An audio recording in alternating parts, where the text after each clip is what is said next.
জয় শ্রী কালভৈরব। বড় উচাটন চলছে কি শনিদেব মীন রাশিতে ঢুকলো কি হবে। প্রচুর ভিডিও আসছে, প্রচুর লেখালেখি হচ্ছে, অ্যাজ ইফ পুরো সংসার, জগৎ সংসার প্রায় ধ্বংস হয়ে যাবে, কারণ একই নক্ষত্রে রাহু আছে, শনিদেব ঢুকেছে। ব্যাপারটা এরকম নয়। 30 বছর অন্তর শনি গ্রহ মীন রাশিতে ঢোকে। মানুষের সাড়ে সাতি বা ঢাইয়া জীবনে 3 বার পর্যন্ত আসতে পারে, এবং এটা খুব ন্যাচারাল ফেনোমেনা, যার জন্যে ভয়ে কম্পিত হওয়ার কোনো ব্যাপার নেই। যদি অ্যাস্ট্রোলজিক্যালি বলি তাহলে কয়েকটা জিনিস আপনারাও শিখুন। মীন রাশি হচ্ছে জলরাশি, গুরু বৃহস্পতির রাশি এবং দ্বৈত রাশি। গুরু বৃহস্পতির সঙ্গে শনিদেবের বা শনির খুব নিউট্রাল সম্পর্ক। ফলে এই রাশিতে শনির এনার্জি ডিস্টার্বিং এনার্জি নয়, বরং অনেক বেশি স্পিরিচুয়াল এনহ্যান্সমেন্ট বা আধ্যাত্মিক এনার্জি। এটা হচ্ছে প্রথম কথা। দ্বিতীয় কথা, এই সময় ধর্ম বা স্পিরিচুয়ালিটির দিকে মানুষের একটা টান আসে, এবং মোক্ষ প্রাপ্তি বা স্পিরিচুয়াল লিবারেশন এর প্রতি মানুষের একটা ন্যাক আসে। এবং তার থেকেও ইম্পর্টেন্ট জিনিস হচ্ছে, এই সময়টা সাধারণত খুব গভীর চিন্তা ভাবনা আসে। গভীর চিন্তা ভাবনার সঙ্গে যুক্ত যেটা, সেটা হচ্ছে যে কোনো ডিসিশন বা যে কোনো জাজমেন্ট আপনি যখন নিচ্ছেন তখন তার পেছনে প্রপার চিন্তা ভাবনা থাকাটা প্রয়োজন। আর কি বলছে শাস্ত্র? শাস্ত্র এও বলছে কি এই সময় সাধারণত দেখা গেছে একটা স্যাক্রিফাইসিং অ্যাটিটিউড চলে আসে। শিল্পকলা বা যে জিনিসের একটা লাস্টিং আছে, এভারলাস্টিং এফেক্ট আছে, তার প্রতি মানুষের একটা অদ্ভুত রকম টান আসতে শুরু করে।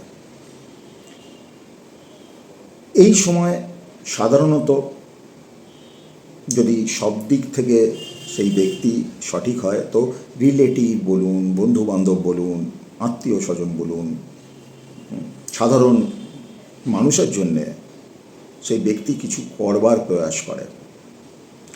এই সময় ডিসিপ্লিন খুব দরকার। যে কোনো পলিসি ইমপ্লিমেন্ট করার জন্য প্রচণ্ড ডিসিপ্লিন দরকার, এবং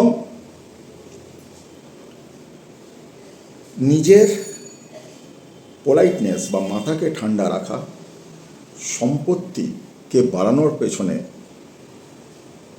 সঠিক সিদ্ধান্ত নেওয়া, এবং প্রত্যেকের উচিত কম্প্যাশন, লয়াল এবং সিনসিয়ার থাকা। কম্প্যাশন খুব ইম্পর্টেন্ট জিনিস এই সময়। এই সময়ে কিন্তু তখন শনি মীন রাশিতে থাকে, একটা টেন্ডেন্সি আসে আমি আরও রোজগার করব। এটা শুধু আপনি ভালো মানুষ বলে আসছে এরকম না,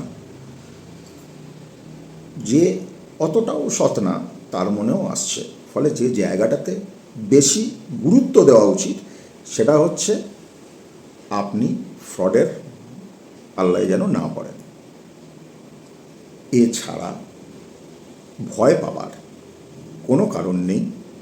লক্ষ লক্ষ বছর ধরে শনি মীন রাশিতে ঢুকেছে, এবং আপনি যখন থাকবেন না, আমি যখন থাকবো না, লক্ষ লক্ষ বছর পরে 30 বছর অন্তর একবার করে মীন রাশিতে ঢুকবে।